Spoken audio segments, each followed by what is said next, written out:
couldn't be more excited to have you. Okay.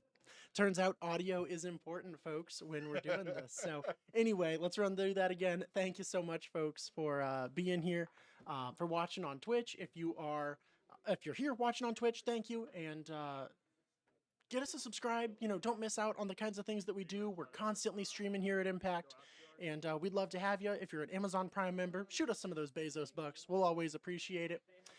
And if you're watching after the fact on YouTube, don't forget to give us a like, comment, subscribe, help us out with that YouTube algorithm, help keep our videos showing up so you can watch our wonderful players play with their wonderful cards. And if you like any of the cards that you see, as always, you can come down here to the store in the fabulous Fairview Heights, or you can order them on impactgamingcenter.gg, just whatever works for you. But we've got great selection. And now, today, I am joined in the booth by... It's me, Hobbs. It's him, Hobbs, and Lincoln. And let's go ahead and get this going over to our players. Today we have got April. And let me update really quick. Hold on a sec, folks. Little clerical error here. As our players are not 0-0. This is round 2. They are 1-0. But we have got Impact's very own Kevin and an Impact frequent player, April. And they are playing Azorius Control and Boros Energy. And wouldn't you know it, they are off to the races. April with a really strong start, throwing out an Ocelot Pride, and Kevin throwing out a Surveiller.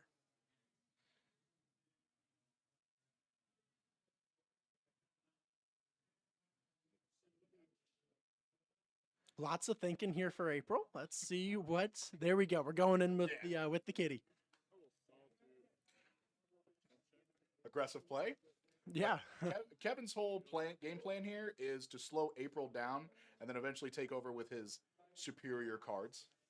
So absolutely. It's all about card advantage. Throwing out that Solitude early, as Hobbs just said, really aggressive play, but that Ocelot Pride gets out of hand so fast, and it's really important for Kevin to control the early game. So April is going to go ahead and fetch up a basic. And we saw a Johnny in hand. Does she plan to deploy it right away? Now, Kevin is holding one of those beautiful SpongeBob counter spells. Another Solitude, an Orum's Chant. He's pretty stacked, but sure enough, here comes the Ajani. Making a kitty cat. As it does. All right, Kevin getting to untap. April doing a great job just keeping the pressure up here for Kevin. I know we're only 2 turns in, but it is so important against these control decks. Just force them to answer you constantly. You really need to make sure the pressure is up the whole time. But April's hand is... Ooh, there's a Days Undoing into the bin for Kevin. That is the classic wheel effect. Yeah, that card is much worse against aggressive decks. You just don't want to reload them. So, especially if he doesn't have a Narset or anything in his hand. Absolutely. Kevin is going to fire off an Orum's Chant on the upkeep. He is going to kick it to make sure there is no combat damage coming in for April. And April cannot cast spells. Oh, am I crazy? I am crazy because Kevin he did not kick it. That was a Surveil land he played. My goodness. I'll say it wouldn't be bad as 2 white Time Walk. It would not. It would not at all. So... yeah, Kevin flipping through his cards. They're not going to change no matter how much you flick through them. That is a myth, but let's see what he's thinking. He's got a pretty decent hand, but as stated, you have to keep the pressure up if you're April, and that's the only thing that Kevin is really struggling with right now, is that constant pressure that April has. Just the Ajani is so powerful. And April's hand right now is a Galvanic Discharge and a Static Prison. Both very powerful, very important cards, but as one major problem here, Kevin's not deploying any early threats to make use of those cards. So April's pressure is really what you see on the board. She's got a Guide of Souls in hand. That could be really, really big if she can get going with it. All right, she looks and she likes it. She's going to keep it. Going to untap, upkeep, and draw. It was another Ocelot Pride. That is going to be really powerful with this Guide of Souls. Yeah, and she has the Guide of Souls in her hand already. So absolutely. So this can get started. Let's see how we want to play this. Good old 1-2 punch. Do the Guide of Souls, Ocelot Pride, and then we can hold up the We can hold up the Galvanic Discharge in case we got to flip the Ajani for Mhm. Wrath or something. So Which is a really neat tech that Hobbs is mentioning right now, is that if April doesn't see anything on Kevin's board that April would like to remove with that discharge, can just opt to use it to flip their own Ajani. Great plan. So April giving it some thought, sends it through after combat. Okay. Interesting. Gonna opt for a bit more of a patient play. Perhaps April is concerned about getting blown out by a supreme verdict, which is a very realistic concern here. there is only so slow you can play this matchup. Though. People tend to underestimate how much like agency you do have in the matchup. Being very aggressive puts them on the make them have it plan. Mm-hmm. Yeah. So I don't know how you play control mirrors. I'm very aggressive. Yeah, and I actually agree with you fully, Hobbs. I think aggression is the only way to do it. Because, like you said, they either have it or they don't. And what Kevin, we know, April does not, but we know that Kevin did not have the supreme verdict, and now he's getting the chance to dig for it. Yeah. So if he finds it, that opportunity is closed for April.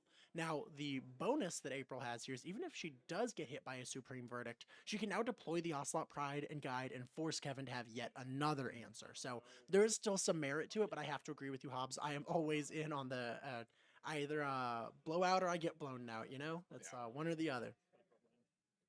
Yeah, especially when you're in a matchup as polarizing as this. So like if Kevin makes it to the late game, you almost assuredly can't win the game anymore. Agreed. And now looking at it, April's going to check out what the heck is that card? That is the Plains from the SpongeBob. That is Bikini Bottom Plains. What a beautiful card. Kevin is going to buy Kahira, his companion. That's a really interesting play. I don't know how I feel about it quite yet, but you'll remember that Kevin just last week was the second placer at our RCQ, so I'm going to trust his decision making over mine. Him buying Kahira is also a pitch for the Solitude, just in case. Yeah, that transition sound is extraordinarily loud. So let me move my volume up a little bit and see if I can help that out. But yeah, that transition sound is pretty crazy. It'll get you if you're not ready for it. It's pretty brutal. It's almost like getting flashbanged sometimes. So.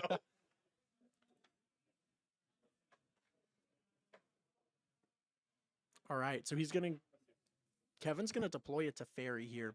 And with that Teferi, he is going to bounce the token, which just removes it because you cannot put tokens back in your hand. This is going to put April... This is a really interesting play. Sometimes people are afraid to lose their Planeswalkers, but in this matchup, it is going to force April to spend a turn of combat dealing with the Teferi and not lowering your life total.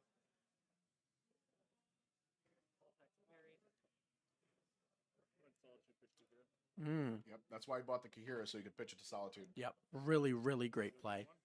Really good play.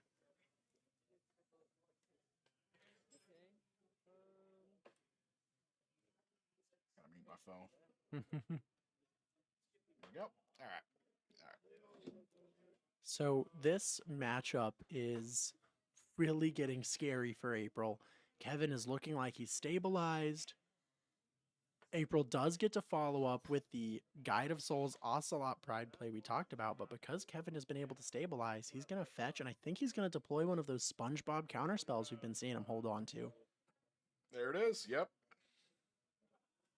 And MJ4 Prez, can you let us know if our volume is working out better for you? I just want to make sure we are meeting what you're needing.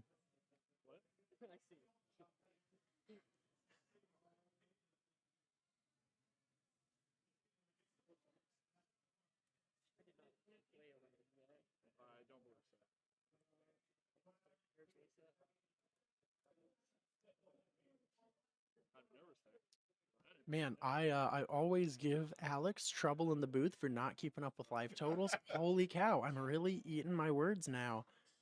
Life totals change a lot in Modern. This is hard to keep track of. Fetch lands, combat, yeah, gain life from Solitude, all kinds of things. Guide of Souls, yeah, Guide Soul Sisters, Souls. yeah, good stuff. Ugh. the best Soul Sister we've ever had printed because it had to be a 1/2 because of Orcish Bowmasters.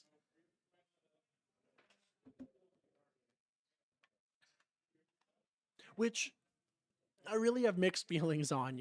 I love that they did that. Because Orcish Bowmasters would just be so crazy. But as a Demir player myself, I would love to be able to take care of those Guida Souls with the Bowmasters. Yeah, So, something that they really do get right is cards that they want to push. They do like look at cards that are seeing play, hmm and they go, well, some stats need tweaked a little bit. yes, So they'll tick up a toughness here and there because they did want Guide of Souls to survive. They want so in the world of Orcish Bowmasters, hmm they want a Soul Sister that's good. Unfortunately, I don't like the fact that it puts 2+1/+1 counters on something and gives it flying when it attacks. that is difficult to deal with. You'd think an energy engine would be good enough, but I think Hobbs, what you're talking about is really, really important. That when WotC wants a card to perform and to show up in the game, they know how to make it happen. They do a great job researching when they do that. Now, this is a Dash Dragavan. They're going straight to combat. Oh, a flashed in Wandering Emperor. That is not a card you see in Modern very much. Let me get that up on Scryfall for you. What an interesting play.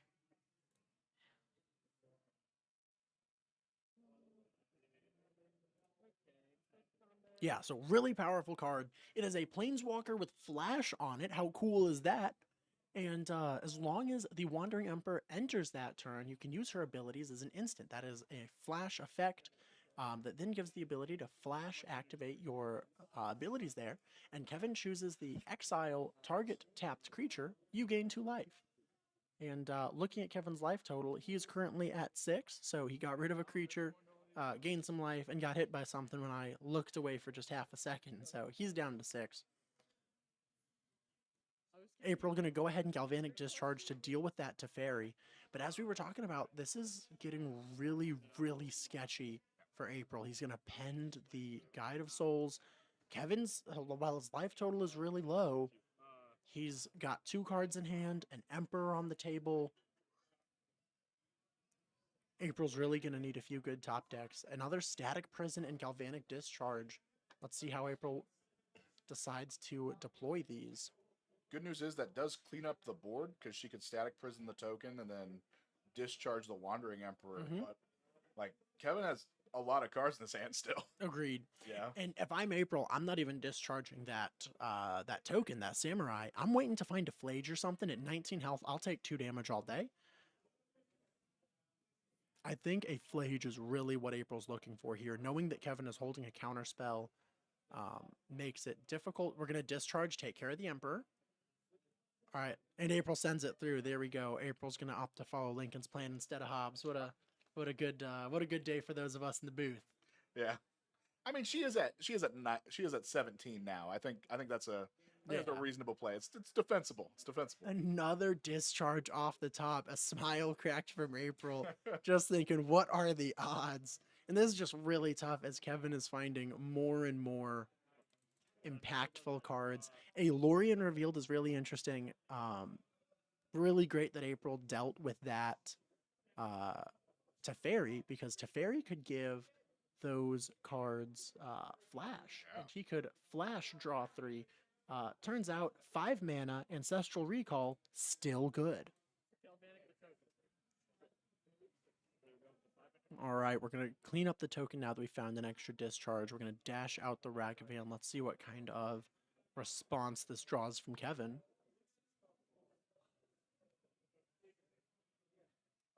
Kevin says, no, no thank you. Those are his favorite counter spells. The SpongeBob ones. Mm-hmm. I think that was a really good crossover. I think that these crossovers are really going to be either love them or you hate them. Yeah. They're either going to be your favorite thing or you're going to be so upset that they exist, and you just don't know which one will be you. Yeah, you're either in the fandom or you're not. Exactly right. Season Pyromancer going on out. That Fantastic draw. absolutely, that's really going to make Kevin wish he had that counter spell. That's going to draw April 2 cards, make a 1/1 elemental. That's a Goblin Bombardment. So Goblin Bombardment is really important in these matchups. Unfortunately, Kevin has the Spell Snare. But what that Goblin Bombardment can do is once April puts things on the table, she can still get some value out of them, even as Kevin attempts to remove them by throwing them at your face or at your board. So Kevin is now in a bit of an interesting spot. April has reassembled a board.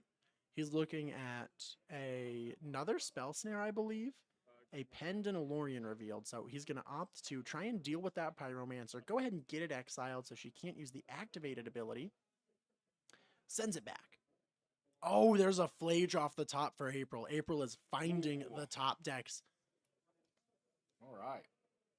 And I think the only thing that makes that a nicer play is having an Arena of Glory going to go to combat. Kevin's life total really under pressure. Yeah. There we go. Oh, Okay. Kevin with a little soft cringe there. He knows what's coming. He knows that next turn an escaped Flage will happen, and he needs an answer off the top. What did he find? A Teferi Time Raveler.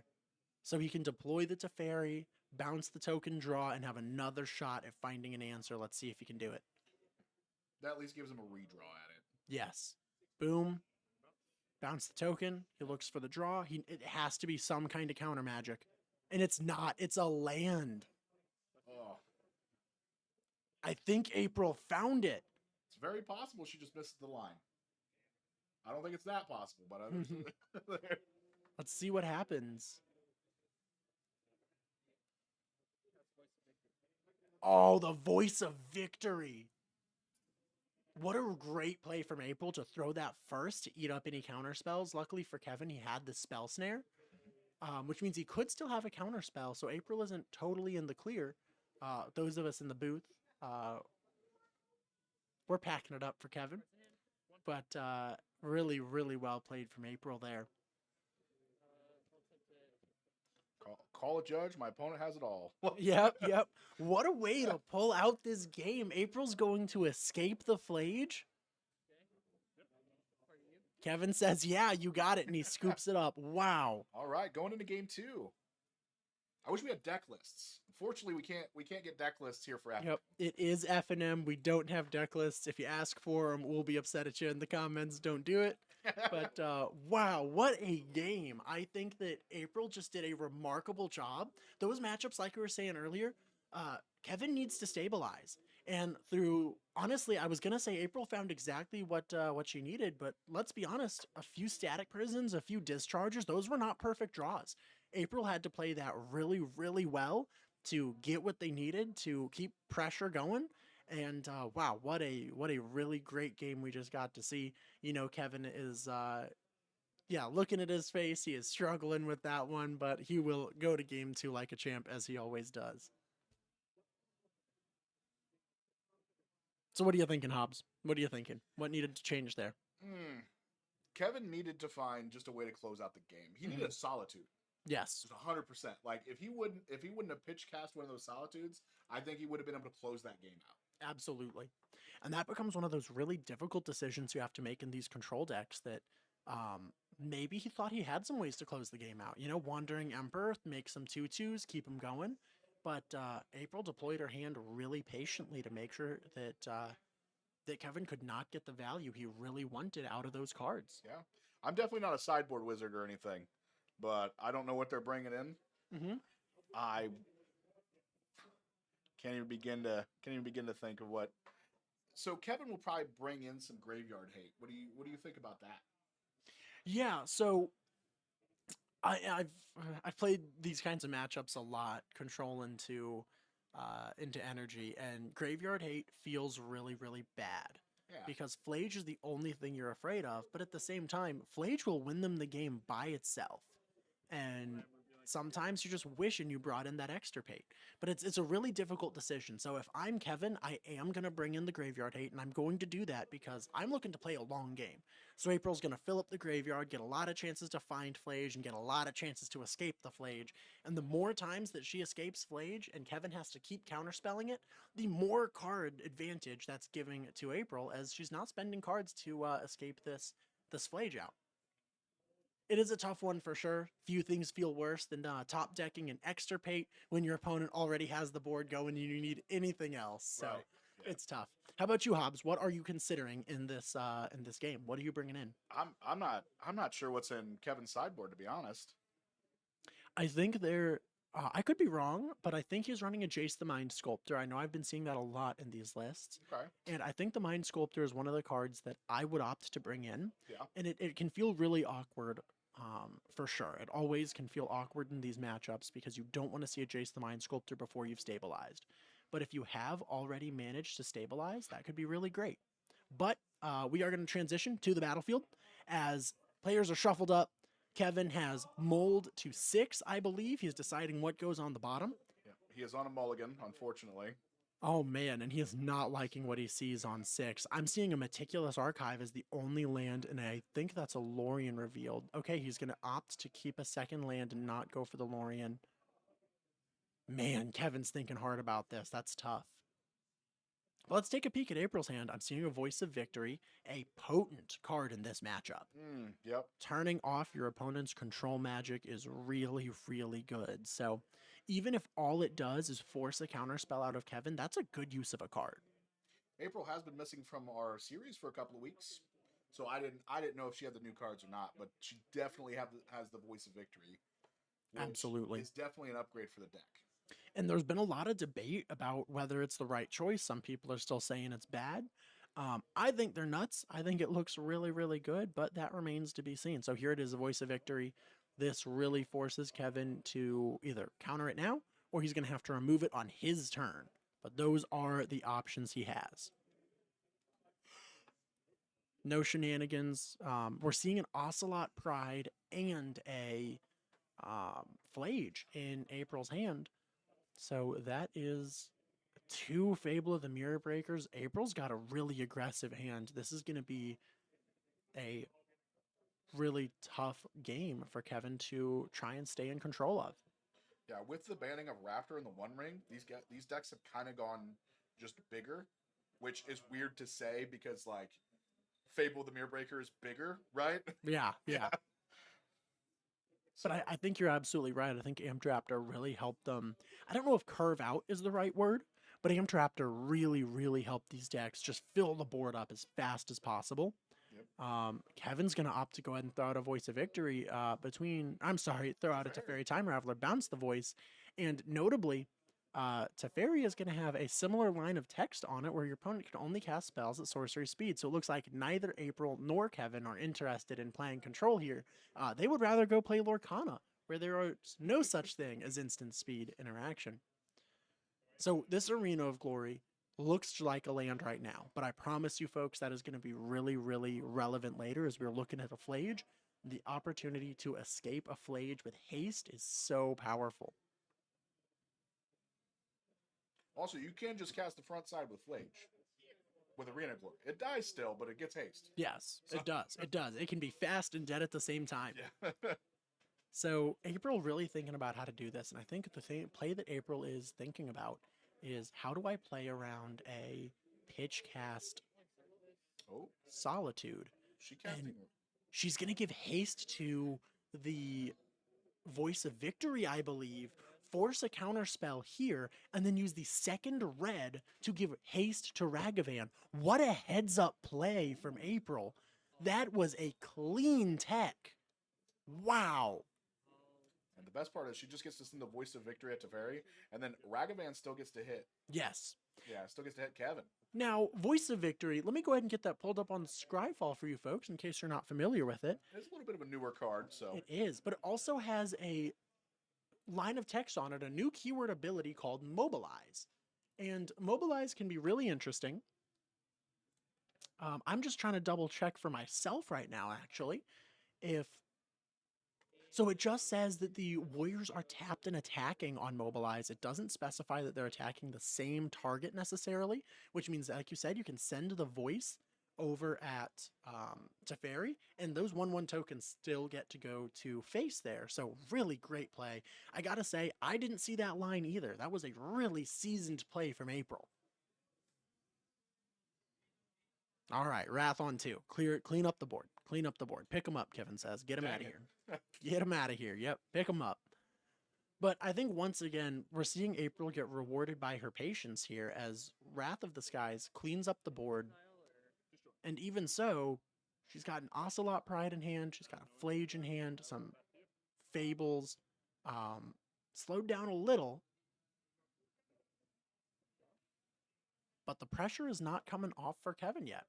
So April missing a land drop here is really important. The Arena of Glory was exerted last turn.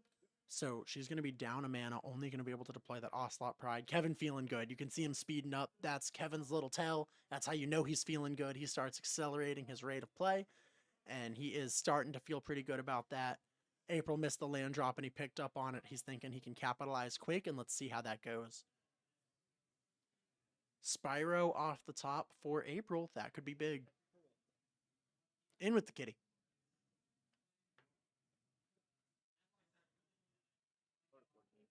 Oh, this might be a Solitude or something coming down.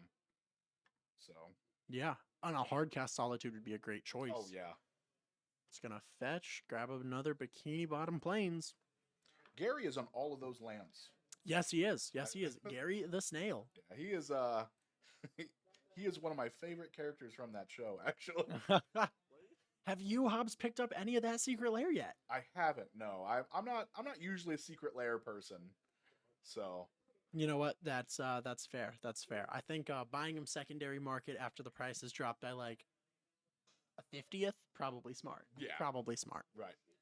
Yeah. Plus, most of the time, there's only certain cards I want. Yes. You know. Yes. And most of the time, just Impact has them in stock. Like, absolutely. Yeah. Absolutely. And if you want to know, check out impactgamingcenter.gg and see if we do have them in stock. Maybe you can find them for yourself. So what happened there? Kevin hardcasts the Solitude, and April just goes, okay, sure enough, you can clean up the Ocelot Pride, and she's going to throw out a Fable of the Mirror Breaker. Getting a 2/2, that'll make treasures.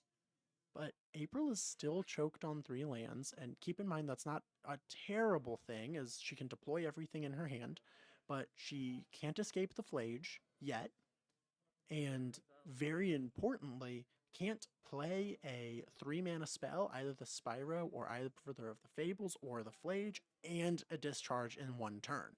So while that land may seem inconsequential, it's actually really, really important here. See what April opts to do.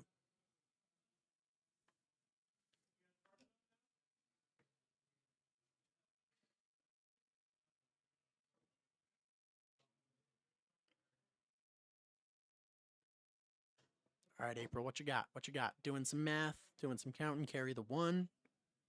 I'm always scared when my opponent starts doing math, especially when I'm at 14. Yeah, I'm like, what are you counting? What's that? What is happening? So April's going to throw a Galvanic Discharge at the Solitude. Kevin says, yeah, go for it. You can deal with it. That's a pretty decent play. One really nice thing about Galvanic Discharge is that you get to choose the amount of energy you pay into it. So April only has to pay 2 energy there to deal with that Solitude. Tries to deploy another Fable. Kevin says, no thank you. I didn't like the first one, and I still don't like the second one. Kevin flipping through his cards. A Get Lost, a Spell Snare. Here it goes.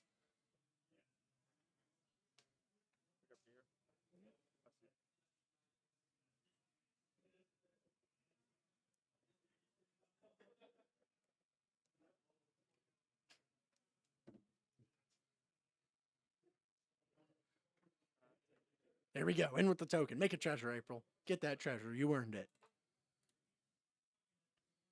Kevin is thinking super hard. He bought his companion for 3. He's going to hold up the spell snare, but April found that 4th land. Oh, yeah. Oh man. And here comes a young pyromancer. Looking, this is the seasoned one. Yeah. Season 1. The teenage version. Yeah, that is exactly right. Yeah. And yeah, gonna get rid of the Flage now that April can escape it. That's a great play. Finds a land, a Ragavan. Makes some tokens. Kevin is now really under pressure. Tune the narrative. If I'm Kevin, I'm saying I need another board wipe. I need to find another board wipe here. But that Arena of Glory Flage, I mean, what a difficult spot Kevin's found himself in. And I gotta say, April playing this energy deck really clean, finding a great early play that I think had a huge impact on the game early with that Voice of Victory, Arena of Glory, haste for that and the Ragavan. Really, really good stuff. Yeah, April is definitely one of the more seasoned players on Boros Energy in our metagame. And that's something like you gotta respect, and if you know about her. So she's been on Boros Energy since a week after MH3. Yeah, yeah. Really great play. And I think there's, Voice of Victory coming back out. And once again, we know this to be a really good play because it forces Kevin to throw out the counterspell. Luckily for Kevin, that spell snare doesn't hit anything else April has going on. So Unfortunate. Kevin's kind of happy to see that be the line instead of an escaped Flage here. Yeah, because dash is an activated ability. It's kind of like channel, isn't it? You're not casting it for that? You actually are casting it. You can cast it for its dash cost, so you can still counter it. But it doesn't have 2 CMC when you dash it. It's still a 1 CMC spell. Oh, that's true. That's So true. no spell snare there. And another discharge to clean up that Kahira. Kevin was really relying on the lifelink from Kahira to help him stabilize and buy a few more turns. And April is just not having it. Are we going to see the double fetch? Dash Ragavan? I think we might. I mean, that would put Kevin in a very awkward situation, especially him knowing that the 2/2s going back to her hand. So even if he finds a Wrath, it can come back down. Correct. And be lethal. And I lied, she doesn't have to double fetch because she's got that treasure hanging out up there. Sure enough, gonna check the card, make sure it is still a Ragavan, and it is. We're gonna deploy that Ragavan. Oh man. Kevin's gonna get lost the Ragavan. Good call. He's got to make sure that Ragavan goes away. As you said, we can't let the Ragavan. Kevin, that is not a map. If you're playing Get Lost, you have to bring maps. That's how it is. It's etiquette. Ruby Storm players have to bring a coloring book. Yep. And crayons. Thank you. Yep. And anybody playing the night and day mechanic, you've got to bring a night and day token. And Kevin shows the hand and shakes for April. Wow. I gotta say, what a game. Absolutely. I think April just played so clean. I know earlier we were talking about let's be aggro, let's play. Wow. April really giving us a masterclass there in energy, showing some great plays, just keeping up that constant pressure. Kevin had a board wipe, and because she was patient, he had to deploy it, and it still didn't stop her from redeveloping that board. What a game. Now, Hobbs, looking at that, what are we thinking about Voice of Victory? It's been a debated topic for a while in these energy players and energy meta. Watching how it just performed, what are we thinking? I like Voice of Victory in the deck. You just got to find room. Like a lot of these decks, they're pretty solidified. Mm-hmm. Like a lot of the decks are like, these are my 34 I'm always going to play. These are my lands. I'm always going to play these things. Right. And so like you're really hard on spaces. Flex spots for these decks are not very big anymore. Mm-hmm. I mean, you could probably even attest to that with Dimir Frog. Yeah. Yes. I play Amulet. Like our decks do not have as many flex slots as they used to. Right. Yeah. There are a lot of hard decisions you got to make when you're deck building. Absolutely. And I think the ban of Amtraptor was what caused players to first start making some decisions on what goes in. That's when we first saw Seasoned Pyromancer start appearing in the list. And Hobbs, I don't know if you'll remember this, but for a while, Philia, the Exuberant Shepherd, was showing up in these energy lists as well. That was really, really interesting. But Voice of Victory has shown up. I haven't seen Philia in any lists anymore. The Spyro has stuck around. But with that, one more time, thank you guys so much for being here and watching. We've got just about 40 viewers so far. We are really appreciative of you guys being here, checking us out, following these games with our wonderful players. If you are watching us on Twitch, thank you for joining us here tonight. We stream almost every single day. We've got content like crazy. So give us a follow, give us a subscribe. If you're a Amazon Prime member, consider giving us some of those Bezos bucks. We appreciate it greatly. If you're watching us after the fact on YouTube, we still appreciate your time. Drop us a like, comment. What are you going to be playing at these RCQs? You're going to be going at it with some Boros energy, still proving that this deck, no matter what's changing in the meta, is still going to be powerful. And help us out with that algorithm a little bit. Keep our great videos at the top.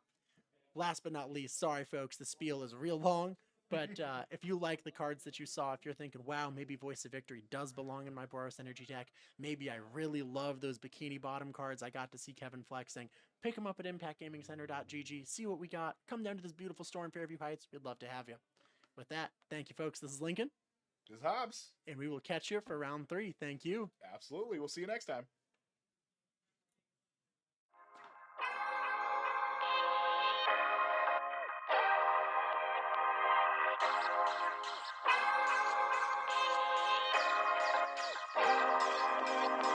Bye.